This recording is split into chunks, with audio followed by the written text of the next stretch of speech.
ఇక ఇటీవలే వైసీపీ నుండి జనసేనలో చేరిన ఆరణి శ్రీనివాసులకు తిరుపతి టికెట్ కేటాయించడం కూటమిలో రచ్చరాజేస్తోంది. నాన్ లోకల్కు సహకరించేది లేదంటున్నారు టీడీపీ జనసేన ప్రస్తుత నేతలు. ఆరణి శ్రీనివాసులకు దూరంగా ఉన్నారు రెండు పార్టీల నేతలు. మరోవైపు నేడు జరగాల్సిన టీడీపీ జనసేన నేతల ఆత్మగౌరవ సభ వాయిదా పడింది. కూటమి అభ్యర్థిగా నేడు తిరుపతికి రానున్నారు ఆరణి శ్రీనివాసులు. నియోజకవర్గంలో ప్రచారం ప్రారంభించేందుకు సన్నాహాలు కూడా చేసుకుంటున్నారు.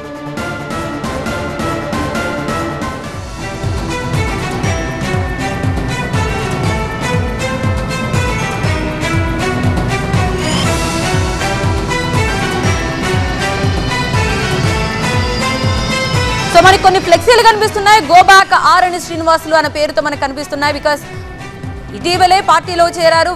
వేరే నాన్ లోకల్ అన్న భావన వాళ్ళలో కనిపిస్తోంది. సో ఈ నేపథ్యంలోనే టీడీపీ జనసేన స్థానికులు అంటే లోకల్ గా ఉన్న నేతలందరూ కూడా ఎట్టి పరిస్థితుల్లోనూ ఆయనకు మద్దతు ఇచ్చేది లేదని చెప్తున్నారు. ఇటీవలే వైసీపీ నుండి జనసేనలో చేరారు ఆరణి శ్రీనివాసులు. సో తిరుపతి టికెట్ కేటాయించారు వీరికి.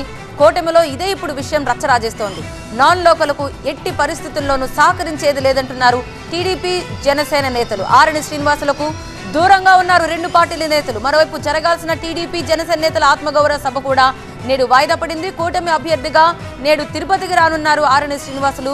నియోజకవర్గంలో యాక్చువల్గా ప్రచారం ప్రారంభించేందుకు సన్నాహాలు చేశారు. కానీ గోబాక్ ఆరణి శ్రీనివాసులు అంటూ కొన్ని ఫ్లెక్సీలు కనపడటంతో ప్రస్తుతం వాయిదా వేసుకున్నట్టుగా తెలుస్తోంది.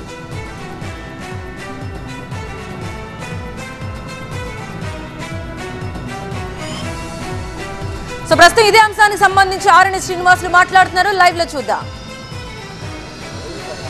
ఎమ్మెల్యే అభ్యర్థిగా ప్రకటించడం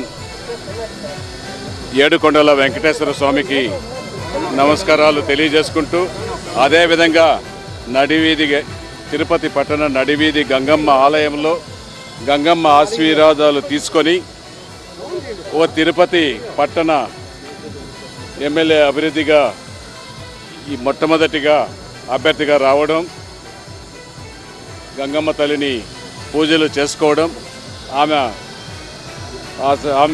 కోరికలు ఖచ్చితంగా కూడా గంగమ్మ తల్లి తీసుకొని ఆమె ఆశీర్వాదాలతో ఈరోజు తిరుపతి పట్టణంలో అందరినీ తెలుగుదేశం, బీజేపీ, జనసేన మూడు పార్టీలు ఉమ్మడి పార్టీలు కలిశాయి. జిల్లా అభివృద్ధికి, నియోజకవర్గ అభివృద్ధికి, రాష్ట్ర అభివృద్ధికి అగ్రనాయకులు కలిశారు. ఖచ్చితంగా కూడా రాబోయే 5 ఏళ్ల కాలంలో ఉమ్మడి ప్రభుత్వం ఆంధ్ర రాష్ట్రంలో ఏర్పడుతుంది.